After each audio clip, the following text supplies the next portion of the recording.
Well, hello. Lovely to have your company. 3 hours we get to share with you before kickoff. The Dolphins taking on the Warriors, Suncorp Stadium, 3 o'clock. You will hear it right here on Triple M.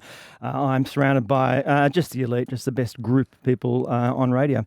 Nathan Hindmarsh, Wade Graham, Brent Read is in. Go, Reedy. Hello, Tone. How are you, mate? Very well, thank you. You've come in all, chipper. Yeah, haven't you? Chirpy and chipper. Why are you chipper so? I don't know. Just nice day, Nice day out and about. It's a haircut, isn't it? Origins on the horizon. Yeah. Fresh look. Fresh look. Got a cut. Yeah, got a fade. He does look sharp with that haircut. You think so? My young fella got the, what do you call that, the skin fade or whatever, where you go bald to begin with. Are they new glasses? No. A lot of people have noticed. I've had them for like months. But people, you're the second person the past week who said you got new glasses. Really bringing out the colour of your eyes. The blue or the bloodshot red. Look at me. Oh, I could just fall into those Wade, eyes. I wanted to chip in. You know what it could be? I think you're still confident from your coaching display last week. I've heard it's good of that soccer team that you take care of. Undefeated, Wade, through 4 rounds. Last week I thought was a victory for the coach rather than the team itself. Do you think it's rather surprising that I heard about your performance as a coach? Like, from me, who would I get myself? Yeah. The kids are going great. Actually, they're playing 3 o'clock today, Tone. So I'll get there for the second half. You'll be able to deliver the halftime address without having seen the first half. Yeah, should be able to. Yeah. Perfect. But make about as much sense as I normally do, I'd imagine. So that's fine. Are they leading the comp? Yeah, no, they're second. There's a team above us who we've had a draw. So we're 3 wins and a draw. I think they've had 4 wins. Yeah, but they're going good. It's good fun. Well, I'll have to go out and see them play. Yeah, why don't you guys come out? Why don't we do a show live from the sideline? Oh, can we? Because life's too short. Because you're good at that.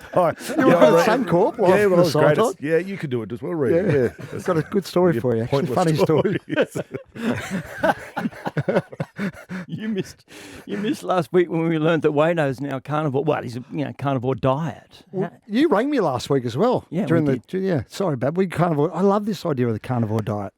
How are you travelling with it? Again, this is just something for me to do. I haven't taken a deep dive into the ins and outs of the diet, the benefits of it. So how it came about was my wife came up with the idea that she wanted to do a diet and an eating challenge, which involves whatever she wants to do. I've done plenty of those eating challenges before. Yeah. But then I was like, well, I don't necessarily want to do the same as you, but I'll have a crack at being strict with my diet as well. So I just chose the carnivore one because I do like my meat, and I just thought it would be easy. And listen, it hasn't been easy at times. Even last night I did a roast chicken and a roast beef and just cooking up the sides for my... Are you mixed grill style? No, into the oven, both into the oven. Oh yeah, I changed it up. I need to, I can't eat the same.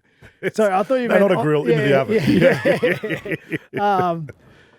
But even cooking the sides, I did some mushrooms and corn for the kids. Cool. Oh, you can have corn. So what are you missing? Yeah. What are you craving last at the night moment? I was craving the mushrooms. You can have them. No, but those things kill you. even the other day, I opened the fridge and there was some salad there, and just seeing the green and the goodness that would be in it, I just felt like I could use that freshness in me. But mate, I committed, so I'm going to see it through. I'll definitely outlast my wife because I just won't stop until she changes it up. And I'm not like old mate Reedy over here who just says he's going to do something and changes his mind halfway through. Like the meat pies. That's a Queenslander thing. And the sausage rolls. I had one sausage roll in 15 years. And Wade's holding it over me forever. Oh, I hate these things. Well, these are delicious. Wait, I'm also looking at your 7 litres of water. You've got the size of that thing. This is the world's biggest water bottle, but I like how it's got little messages on there. So 9 a.m, do it for yourself. Okay, that's at the top of the 4 litre bottle of water here. Then 11 a.m, keep trying. 1 p.m, it says drink more. And then 3 p.m, replenish energy. 5 p.m, don't give up. 7 p.m, almost there. 8 p.m, add vodka. That's what I'm waiting for. 9 p.m, you did it. Look, if that doesn't get you to drink water, I don't know what does. But that's an impressive water bottle, Wade. Well, the thing is, Hindy, and you know as well, like these days I'm actually really poor at drinking water. I don't drink enough water. Samesies. And throughout my footy career, it's just a really good habit that you get into. You need to be hydrated all the time to get through training and to be in the best shape you can be for your game. So you constantly have, whether it's a bottle of water or your own cup that you take around, and you're just constantly hydrating. But I am very poor at drinking enough water, and sometimes I'm good. I fill the bottle up, but sometimes it sits in the car for 3 days and I don't access access it. I'm not like I don't have any issues drinking other things, but water I need to. If I've got a planned session coming up, that's when I'll hydrate prior to, just so I don't feel as bad the next day. It doesn't work. It's never worked in my life, but it's up there in the brain. You know, it's a good theory. Normally great at theory. 1 p.m. I get to the drink more part of the bottle and. The bottle goes away and I start on the other stuff, particularly on the weekend. Exactly. We've got plenty to get to today. Some games of football already played. We'll get to the specifics of those very shortly. But, Reedy, there is a bit of news out and about. I guess it was being tipped. It may well happen. But what is the story with Martin Tapa'au and the Broncos? Yeah, it looks as though he and the Broncos will part ways with immediate effect. He's not playing this weekend for the NRL team or the Feeders Club. Obviously, that's after he liked a message on Instagram that was critical of Michael Maguire and Michael Maguire's coaching. So it looks like they'll go their separate ways, and Marty's tenure at the Broncos will be over as a result of that issue. So he had been going to see the leadership group. So who is obviously the board and whoever's made that decision. But well, I'd say it's a playing group and a board decision. Tony at the front, the leadership group over that what he did, and as I said, it was Elijah Taylor, former player, obviously playing under Madge at the Tigers. He was quite critical of Madge in an Instagram post. Marty Tapau liked that. Obviously, that got out into the news. He apologised for it after that, but. He fronted the board. He fronted the senior leadership group, and the decision has been made that, in the best interest of the club, Marty would leave the club. So, I think he's hoping to pick up his career somewhere else, potentially in Sydney. But we'll have to see how that unfolds. But obviously, it's a bit of a line in the sand moment. He's 35, isn't he? Yeah, he is. Yeah. He's well. I don't know his exact age, but he's well into his 30s, Marty. And it's a bit of a line in the sand moment for that footy club, Tone, because they've been under the pump a bit in recent weeks, and I think. The fact that the senior leadership group has backed that decision suggests that maybe they're all sort of getting on the same page. I think if you look at the incident in isolation, I don't think it's at the worst end of the scale. It's just he's liked to post. Obviously, he's criticising the coach, which isn't a good look, but it's not on the scale of things so bad. But I wouldn't be surprised if it's pretty amicable behind the scenes anyway. Like, he's obviously not playing. He's playing reserve grade. He's got so much experience playing first grade. I wouldn't say he's the happiest camper. And then if he's not liking the training methods, he might be happy to get out of there as well. And it might just, obviously the Broncos, they move someone like that on. I don't know how much money that would free up, but it would free up another roster spot.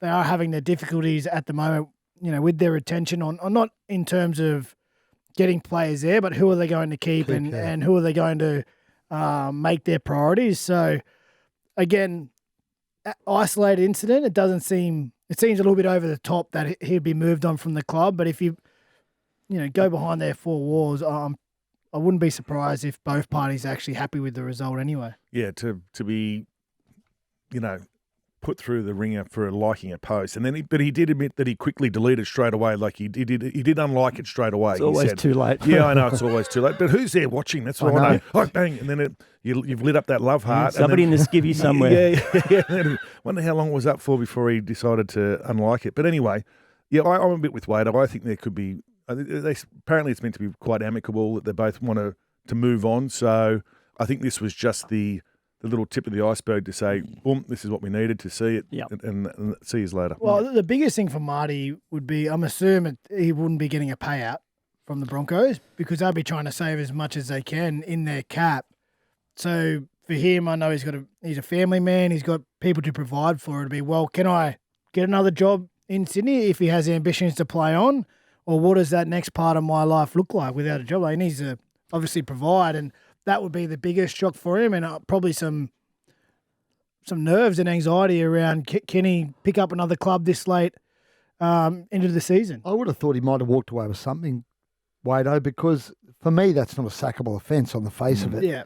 So for them to go their separate ways, they've got to agree some sort of, I'd imagine, settlement. So I'd imagine he's probably walked away with something. Not a lot, obviously not his full contract, but something I'd imagine.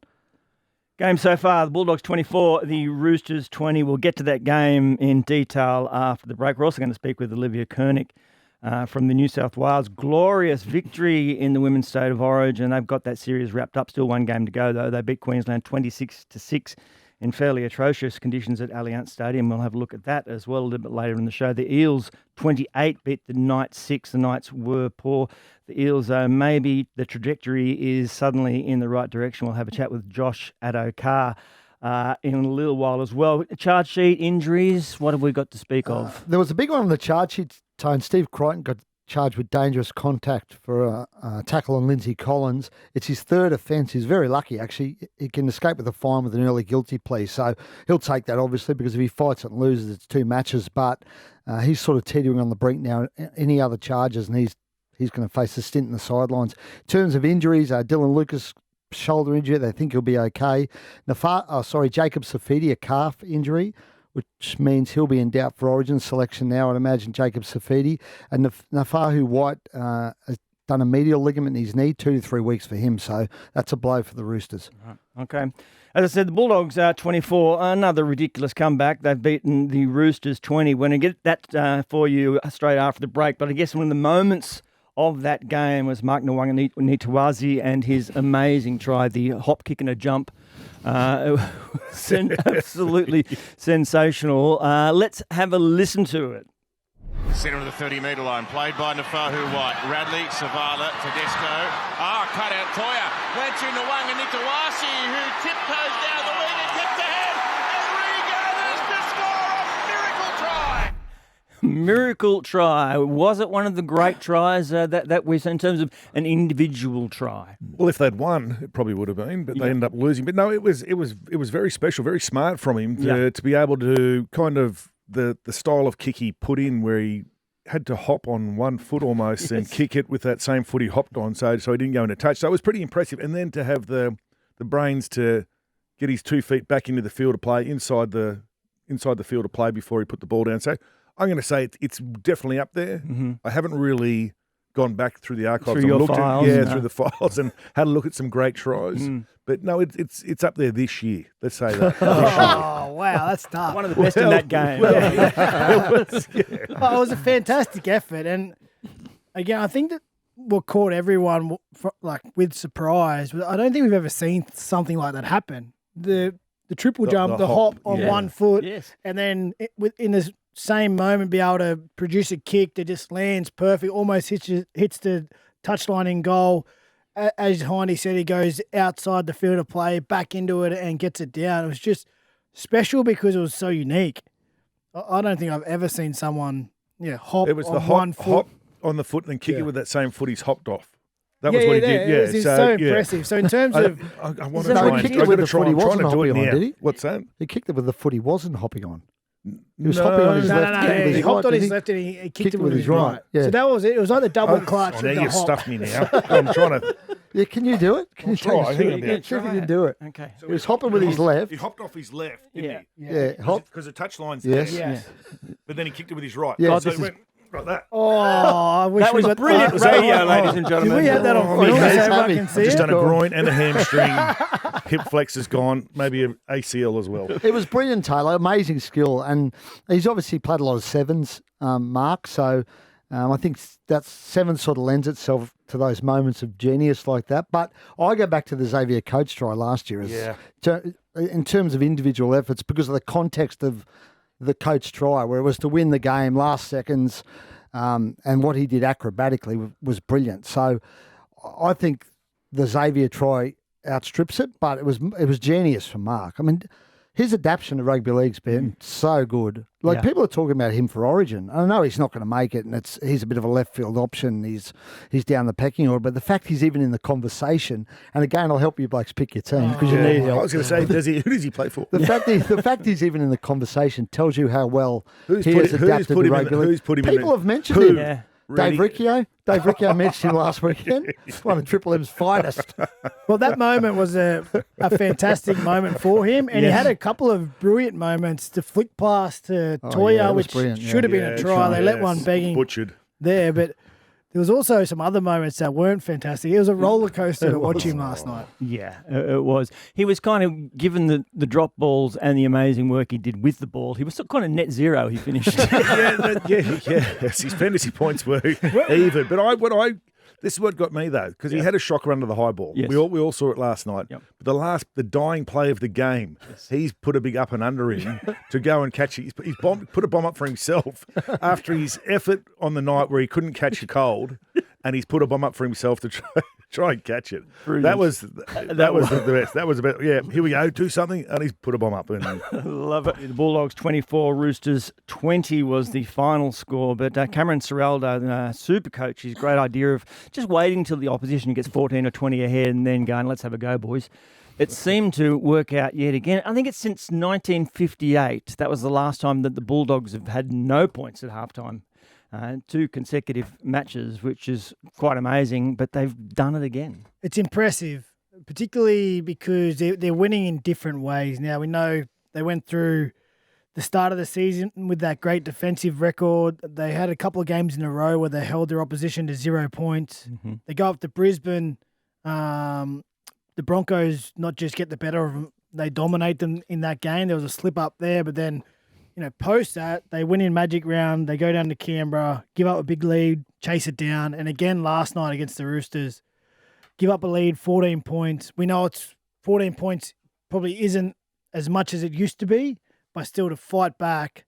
And the Roosters were there to play. Physically, defensively, they turned up for each other, but the Bulldogs so impressive just finding a way to get it done and fight your way out of bad positions in a game. And I suppose everyone's sort of been waiting to have a real true assessment of the Bulldogs. They got that hot start. Yeah. So, okay, let's see them after a couple of months or so when they've had some travel and they've played some of the big clubs, but they've just answered every question at the moment. And if there's any doubt lingering in anyone's mind in the competition that where this team can go come September, I think it's starting to be erased. Yeah, I've definitely... Look, I always liked the Dogs at the start of the year, but I wasn't sure they were going to be going as good as what they were, to be honest with you. And I thought last week was going to be their test, and it was, really against the Raiders, where they came from behind there and a really good win and a really great team effort. And I think that's what I like about the Dogs is they don't really... Yeah, they've got some great individual players within the side, but they work really well together as a team, and they need to work together as a team to win these games, and they did it again last night. Look, the Roosters, a lot of people tipped the Roosters last night, and rightly so, because I think they're starting to turn a corner, but just too many errors for them last night. Really, really bad errors that the Bulldogs ended up capitalising on. So, all in all, I thought it was a pretty exciting game. We all saw it, we all watched it, and it was great to watch. But a really good gutsy win by the Dogs, and they deserve to be sitting where they're sitting on the ladder. I was a Bulldogs doubter, Tone. Yeah. I didn't think they could win the comp. And a Roosters doubter. Yeah. That one's looking more accurate. But I was a doggy doubter, and I've got to say they're slowly but surely winning me over. I thought my issue with the Bulldogs was always that I just think you need a really high-class spine to win the comp, and my worry was that maybe their spine wasn't as good as a Melbourne or a Penrith or some of the other teams in the comp, but they're getting the job done. Without I don't think. Well, it's not, is it really? When you look at it, without being disrespectful, but they know how to work together and they play to their strengths. And maybe Matt Burton's that elite player now that the elite player in the spine. I think you need an elite half, right, to win the comp. I always felt you need an elite half, and maybe Matt Burton's that elite half now. I mean, it's pretty wide open, the comp this year as well. There's no real... Even Melbourne have had their dips, right? They're the standout side at the moment, the Dogs. So, yeah, I think they can win it now. I'm on board. Well, that makes them nervous. Two-part question. One, and you mentioned it, that 14 points isn't the same anymore in terms of the lead. Why? And how come that the Bulldogs can look in that first half? In attack, they looked kind of clunky, and then suddenly there's the energy or whatever it is that switched it on completely different. Well, momentum is so much bigger in today's game. If you get on the wrong side of the possession and the field position and you can dominate in those areas, as the fatigue sets into the opposition, you can just wear them down because you know they're going to be hanging on. The referee can blow sticks again, and it just compounds that fatigue that you're under. So the swings in our game, because of the rule changes over the last 3 or 4 years, are much bigger than they used to be, and there's not a chance to rescue yourself when the momentum is against you. Like, you used to be able to be a halfback and kick for touch, slow the clock down, walk up there, get your breath back and reset. And now it's, no, you kick for touch. The opposition will just get the ball, bring it back in, and you're straight back at the coalface. So it's just harder to arrest that momentum when it's against you. And in terms of the Bulldogs not starting probably the way they thought they should or how we know they can, they're just super confident in their game plan and their systems and what Coach Serrato's instilling in them. There's no panic ever in any part of the game. Again, the last 2 weeks, we've seen them come back from deficits. But even when they were going fantastic at the start of the year and they held teams to nil, what game was it where... Was it the South game? Someone got put into the bin late in the game. They had a 0 on the scoreboard. But you just saw the reaction between the players, the communication. All right, slip straight into our process of defending with 12 men and let's try and get out of here, keeping that scoreboard to 0. They're just all on the same page. They're committed and they know what they're about. They know who they are. They know what their identity is. And they know how they want to go about winning footy games. At some point, they will be beaten, Tone. At some point, if they keep giving away starts, they will be beaten. Yeah. You can't keep giving sides 14-point starts or 18-point starts. I'm with you. As good as you are and 100%. As confident as you are and as much belief as you have, at some point, you're going to start losing if you keep giving sides leads. Isn't it weird, though, that we just spoke about it then, but you can be behind by 20 points and win a game still, like at half-time. Like, that would never have happened a few years ago. It's so weird that does people give up on defence or momentum or whatever it is? But I find that really fascinating that you can go into the sheds down by 20 or down by 14. You've been part of great comebacks. You've been part of sides that lost stuff having big leads. Look at the brain trying to work here. Surely. At some point. Thanks, Reedy. Appreciate that. Could you give me details? I'm trying to think. It's funny, but because you can tell them, where they're at as a team. They just believe in I said they know who they are. They know their identity. They know what their process is to win games and consistently win games. And Reedy's right. Even if you get your process right sometimes, you're still going to lose because we're playing against good teams and good players who can come up with plays that just take the game away from you. But the more you're worried about your process and what you believe in and what gets it done for your team, the results... They're easy to focus on, the points that are scored against you, the points that you score, the wins and the losses. But if you want consistency, you can't react all the time to those results. If you truly believe in how you go about your business as a footy team, well, all that should matter, no matter what the score is, no matter how long's on the clock, is the process that we go through as a team to give ourselves the best opportunity to play well. And they're 100% clear on what that looks like for them. And that's why they're consistently always playing at that same level that we know they can. It's very Penrith-like, isn't it? Obviously. Yeah, where you knew we were watching the Penrith sides more last year and the year before and the year before that and the year before that. But you knew when things weren't going right during certain stages of the game, you knew they would fall back into that process as we speak about. Yeah, and they'd all of a sudden, bang, they're back into that style of footy they want to play. Down by 10, down by 12, and they'll win games. And that's very similar to what we're seeing with the Dogs now, I think. But I did hear a rumour that at halftime, Serrato said, look, if we don't win this, he started picking out blokes. You won't be going to Vegas. You won't be going to Vegas. You're not going to Vegas. Oh, yeah. You can hold that over them all year, can't you? Yeah, very clever.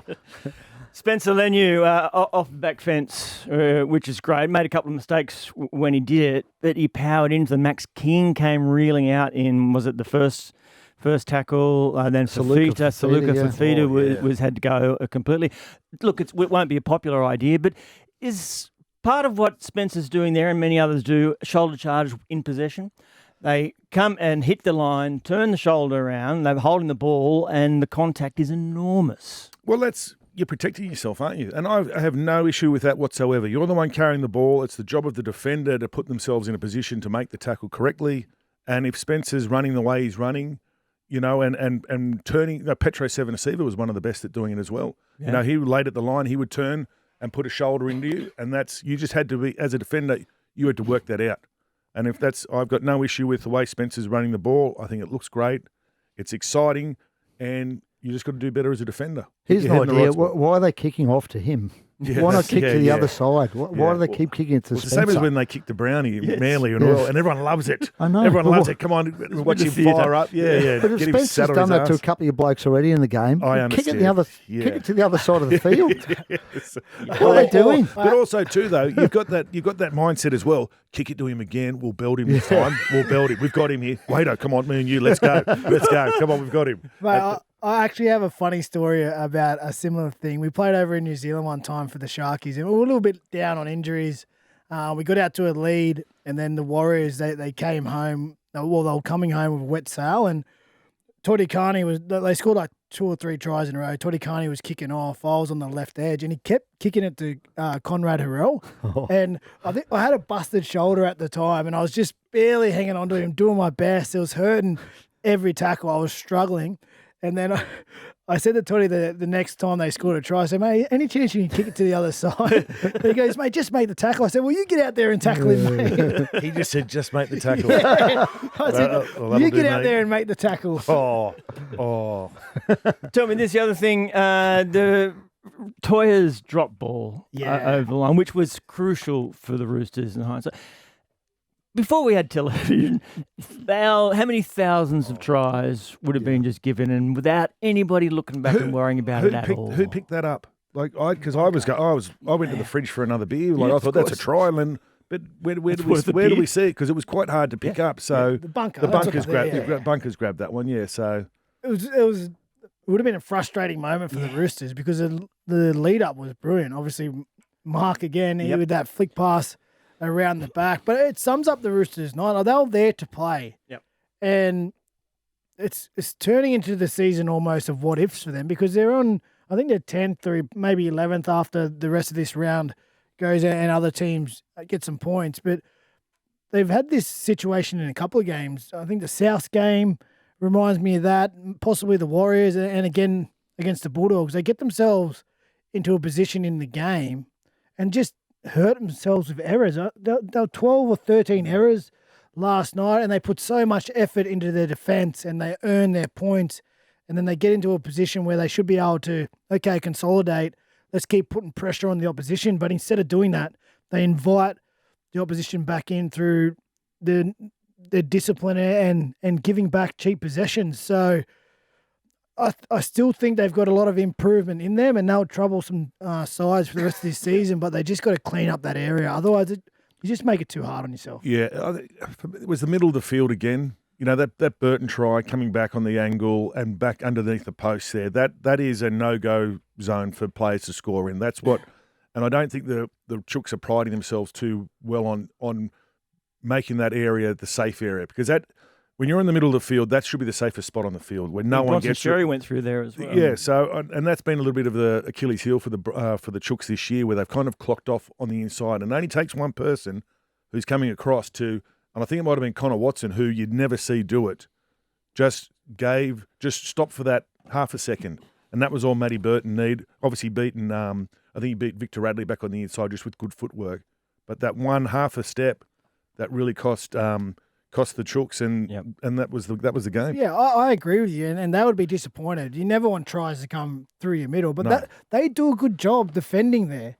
But then they get the ball back, they get it out to their own 30-metre line, 40-metre line, and just go, have it back. Here you go, opposition, have another crack. Yeah, and eventually, if you keep doing that, mate, teams are going to make you pay. So it sounds like a simple fix, but they got to understand that and start showing respect in that area of the game. Otherwise, they're going to keep putting themselves in this position. Yeah, we started the conversation with Mark Nawaqanitawase, and we're right. And a couple of his bombs that he took and dropped, were on the simpler side. There was only one Matt Burton one that came down with razor blades on it.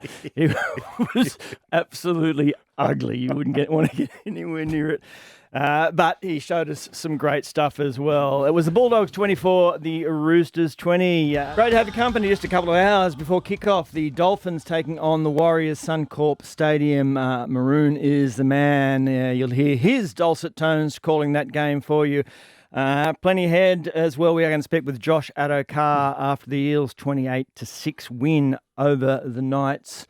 You were going to mention something to me. Oh, for the quiz, I just want to thank you for throwing those golf questions in there at the end, just to give me a little bit of an inside lane. Little leg up. But it made me think, I remember when we first started this show and Hindy came on, how against golf he was. Yeah. But a good walk he's turned spoiled. into a little bit of a project of mine now because after obviously that initial chat, Hindy went out on his own and booked a fitting session at Ping in Tarrant Point. Now, he hasn't got there yet, No. but it's definitely still on the radar. And last night, he was actually sending me golf videos on social media and memes. And I was like, oh, the slow infiltration is beginning. Look, I'll turn you into a I golf must video. admit, wait, was it the Masters? What was that one that Rory won? The Masters. The Masters, that thing. So I actually watched that. That was quite entertaining. Like the last couple of holes, Yeah. I actually watched it because obviously there's a fair bit of talk about it, and it was like it was on the edge of your seat. On the edge of your sheet, were you? Yeah, that too. But that was exciting, and that kind of. And I've dabbled in a little bit of golf in the early days before the children came along and all that sort of stuff. But now I am heading out to Ping to get a fitting. Missed my first one because my sheep and donkeys got out at home, so I missed that appointment. I'm booked in on I'm booked in How on often do you reckon Tuesday. that's happened? Sorry, Ping, I've got to cancel my sheep and donkeys I got out. Do you reckon Yeah, that's they happened were a much? little bit. They thought I was selling porkies, Yeah. but yeah, How many sheep do you have? I've got 4 sheep, 2 donkeys. My donkey, she's due in December, which is very exciting. Jenny. Jenny, that's not a name. That's the female donkey is a Jenny. Yes. Is it? Yeah. Mm. What do you do with a donkey? It's just a Nothing pet, is it? really. Do you Honestly, ride nothing. them? Can you ride- No, because these are miniature donkeys. So they're just for shits and giggles sort of thing. So people like to see them and they pat them and come to the fence, all that sort of stuff. So my wife likes them. So that's the main thing. Happy wife, happy life. Moving on. Did the sheep? What do your sheep do? Do you No, shear them? you know Do what? I actually purchased a couple of, I was trying to breed Varley black-nosed sheep with baby doll sheep. like a cross. A cross. So these Varley, they're new to Australia. You're looking at your watch, Your watch Reedy? is- Yeah. So, So they're about for a full blood. You're looking about $30,000 for a sheep. They're quite cute looking sheep. Yeah. Yep. So I Wait, just wait, 30,000 for what? Because of its. they're new to Australia. They're from the UK and Ireland and all that. And New Zealand have got a good breeding But for program the over there. wool, is that where that's? I what's- don't know. I just like the look of them. how do you get return on investment there? Yeah, that's a You good. But you pay don't. 30 With these grand. things, you don't. Unless you've got a proper breeding program, Reedy, there's no Yeah, point. get I've got 5 acres in where I live, and I just enjoy going out to feed animals and, Yeah, and all that nice. sort of stuff. And Yeah, that's, yeah. The other thing I did Man of back nature. to the golf because I did see you with Fletch playing shooter. yes, with Shooter McGavin. That Yeah. was awesome. Yeah. Couldn't mention anything about Happy Gilmore too, which is unfortunate. He couldn't mention anything about that. But it was fun. Like having grown up being a big fan of Happy Gilmore and being out there with Shooter. Yeah. It was awesome. Could he hit the ball? No, he couldn't. Shit out. Like all of us. Was he good company, though, He was Hindy? great Was he company. good Yeah, company? he was a good laugh. Yeah, and he was good. Yeah, out here for Macca's and something else. But you couldn't talk about Happy Gilmore no, too. first thing I wanted to ask you is, mate, sorry, bud, can't talk about But isn't that what he was there No, for? no, Was it he a promotional was tour? out here to promote Uber One and Macca's or Mickey's or Mikey's. He was calling it. Couldn't get his head around saying Macca's because over obviously in the States they're Mickey D's. Yeah, right. And we're over here we're Macca's, and he couldn't get Macca's out. All right, you were set a task because we are talking State of Origin being selected after this round of rugby league, and Laurie Daly is sitting impatiently waiting to see what you guys have come up with so we can go in and do the job. Now, Hindy, I know that during the week you've released yours already. So, Wader, let's begin with you. And Reedy, I think you're charged with doing the Queensland Oh, side. you don't want New South Wales, don't want advice? on who No, to you pick? can peck Okay. away Okay, here okay, all you good. like. Can I just read through my team and then you can hit Shoot me at holes the in end? it? No yeah, problem. Yeah. Okay, so I went Edwards at the back, To'o on the left wing, Latrell Mitchell left centre, Stephen Crichton right centre, Lomax just played himself into a spot on the right wing. I have Luai and Cleary in the halves. I have Jake Turbo, Robson, Haas front row, Angus Crichton, Liam Martin, Isaiah Yeo the back row, and then my bench is Watson, Barnett, Lanu, and Young. And I have Burton as 18th man, who will suit up on the night to be activated if anything happens, and Terrell May as 19th to be with the squad the whole time. Your halves, Luai. Yes. Yeah. Please explain. Okay, I like him on the left side. It's where he plays in clubland. He has a left foot, which makes us more versatile with our kicking game. And I like his niggle and his attitude. We're going up there to Suncorp Stadium. We don't want to be pushed around. He can get into the Queenslands a little bit. We've seen this in the past. He loves that occasion, loves playing the bad guy, and we need a villain up there at Suncorp Stadium. You've got a couple of villains, Liam Martin, Spencer Lennon. He's a villain. They hate him Liam We Martin. hate him up in Queensland. You just hate him because he's good. You just hate him because he's good. Is he the new gal up there? Yeah, they hate him. Well, Spencer's pushing the right up, pushing the envelope a bit. I think Mitchell Moses is in. I think the decision's already been. My understanding is Mitchell Moses will be the 6. Wow. Okay. So regardless of what Jerome does over the weekend. The other thing, you've gone with Tommy Trbojevic. No, I haven't. Rushed Tommy. No, I haven't. Jake, you went with. Jake. I went Jake. So listen, Turbo. Honestly, he's my favourite player in the competition. I think he's the best player in the competition when he's fit. But at the moment, I just don't think he's 100%. And I'm expecting our wingers, Toto and Lomax, they're going to have 15, 16 carries out of the backfield.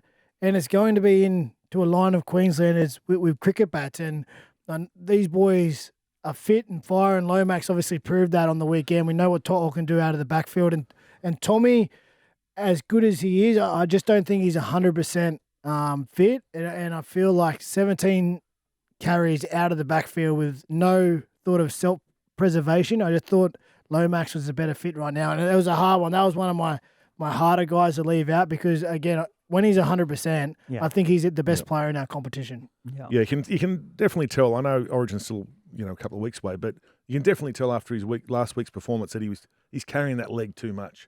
He doesn't look free. He looks a bit green. So I agree. But I'm interested. Your back row. It's going to be a tricky one. But Hudson Young, you wouldn't start. No. So how I went because you got Hudson Young on the bench at the moment. Yeah. You got Crichton and Liam. Liam Martin's a definite starter for me in the back row. Angus Crichton. I've swapped Crichton and Young around. I've got Crichton. I think he'd be a bit more impact coming off the bench. He does have that big carry, that powerful carry. He's so strong. He can get his bumpers up and do that role. I just love what he did last year. I think he was our player of the series. So that weighed for me.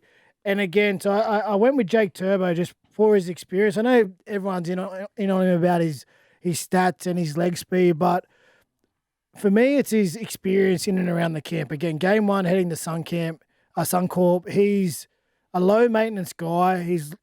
The boys love having him around, and he's going to be out there for me in the middle for the first 20 minutes. And he'll be first drop for a Barnett to come on, and we know Barnett can push out long minutes. You keeping him as captain? I didn't pick a captain. You know what I like about Wade's team? Tony's shown some loyalty, which is a bit of a foreign concept in New South Wales. So I'm a bit worried now that Reed is liking my team. So. But what about the fact that Jakey... He didn't get much time. Once he had his first stint last year, we didn't see him again. Well, to be honest, is that all you're asking for him to do? Yeah, the way I see his playing out, I wanted to get out there, hold that middle third together, start well, and then we're going to bring our impact guys on, and then we'll just see how the game goes. Because for me, Haas comes off for Lenu about 10 minutes before half time. Give him that power, that power, role, that impact role. But then 10 minutes after half time, I'm putting Haas back on. I'm not saving him for 20 minutes to go. I know it'll push out big minutes. And then we'll just see how we go. Young, he's there for cover as well as... Well, he can play a bit. I reckon he can play in the middle. He can play 9. I reckon he can sit there at 9 if you have to. I have Connor Watson in at 9. But I mean Young for cover in terms of outside backs. Yep. If anything happens at a pinch, you could maybe move Crichton or Martin. But, Young can come on and do that.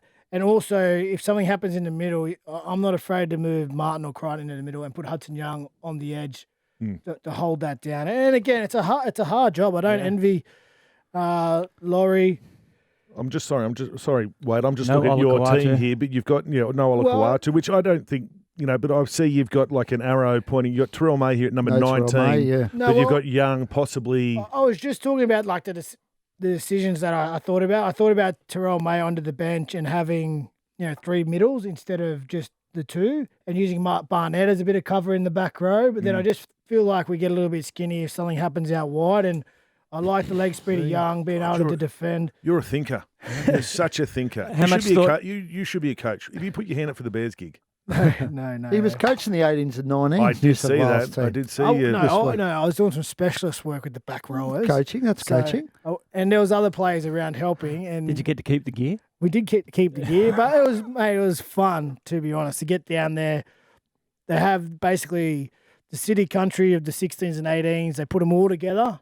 They have a whole week of training together, and then they play a game at the end of it. So it's basically the best 16 and 18-year-olds at this stage in their career. And there's some talented Did anybody kids there. catch your eye, Wado? Any kids really Apart from stand Craig out Wing. for you? Craig Wing, has he aged? No, Not at he doesn't all, know. the He was bugger. fantastic. And he actually said he would get me a game on the New South with him. So he did catch my eye. But, mate, it was hard to actually single anyone out because there's a lot of talent there. Just give us one. But it was Give us one exciting. name. It was exciting to be there. Got the blood pumping a bit when I was out there and jumping around and throwing some passes and getting involved. But, boy. You're like Benji I jumping felt, into training. Oh, with the 16 and 18-year-olds, I barely kept up with them. I don't think I could keep up with the big boys now. Did so. you feel fat standing in front of them? I did it the other year. And I thought, geez, I look fat compared to those kids. No, it was good. And I appreciate, obviously, Laurie at New South Wales having me out there. And be Appreciate it. Coming well, it out. was fun, but I enjoyed it. All right. What about your brain power? How much did you put into your team? Because it was announced earlier. I did. Look, just and run through it quickly. I'll run through it quickly. Look, Yep. I've gone Edwards at fullback. I put Jacob Carraz in there. I put him on the wrong wing. See, I don't think. I just thought he needs to start. I got Wait, Latr- mate, Did you put him outside you Steve put it on the Crichton? wrong I wing. I put him outside Crichton on the right wing. Sorry, and Lomax on the left wing. I'm going to put so you're gonna Lomax on move the left. Lomax. I'm moving Lomax. So yeah. So one of those wingers is going to have to play on a wing and they don't want to play on, but tough titties. Yeah. You're in my team. Play there. I got Latrell Mitchell in the centres with Angus Crichton, Zachy Lomax on the wing. I've gone Mitchell. Wait. Steve Crichton. Steve Crichton. Steve Crichton. Mitch Moses in my halves with Cleary. And then I've gone Robbo at 9. Mitch Barnett's going to start for me with Payne Haas. And I've got Hudson Young, Liam Martin, Isaiah Yeo, locking the scrum and captain.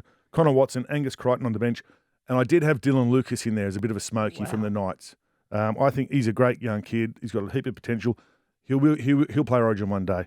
And then I've got Spencer Leniu on the bench as well. So throwing it up there. Look, whoever they Some good decide. response? Oh yeah, you're. What are you smoking? Heine's on the green stuff again. There was a lot of those comments. You've dumped Jakey, boy. I have. And look, at the end of the day, if he gets picked, great. You know, there's no such thing as a bad selection, I don't think, when you're wearing a Blues jersey. And whoever Laurie decides to pick, I'm going to support those decisions all the way because we're the Blues, and we don't sook and whinge about who we pick. We just get it done. Except when you lose. We won't be losing, Reedy. Of course, okay. Okay. Look, so let's not pick my team apart. Who have you got, Yeah, Reedy? let's go, Because we Reedy, can't let's hear. go. Yeah. Well, we have so few options, so it's a bit Oh, easier. there we for go. me. There we go. That's why we're started. underdogs. But I've There it gone, is. Kalen will be the fullback, Coates and Cobbo on the wings. Is he injured, Kalen? He was hobbling around last night. They reckon he'll be okay, though. So he's out. Yep. Hammer and Val in the centres. Munster and DCE. No Murray? No, Murray. Yeah. Murray Tuilagi? Yeah. No. Oh, No, Cobbo. I got Cobbo. Oh, But I'm happy either way. Take your pick. Munster and DC. Oh, there's a bit of male DC. He's under a bit of pressure, but we'll see what happens. Cotter, Grant, and Tino. And then Jeremiah Nanai, Gilbert, and Carrigan. And the bench is Dearden, Collins, Horsburgh, and Fotawaka.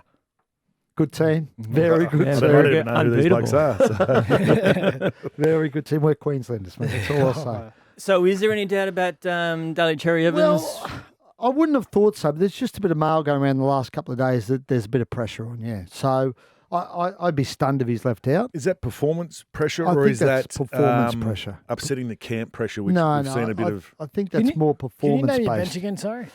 I got Dearden, Collins, Horsburgh, Fotawaka, but I feel like I've left someone out and I can't remember who it is.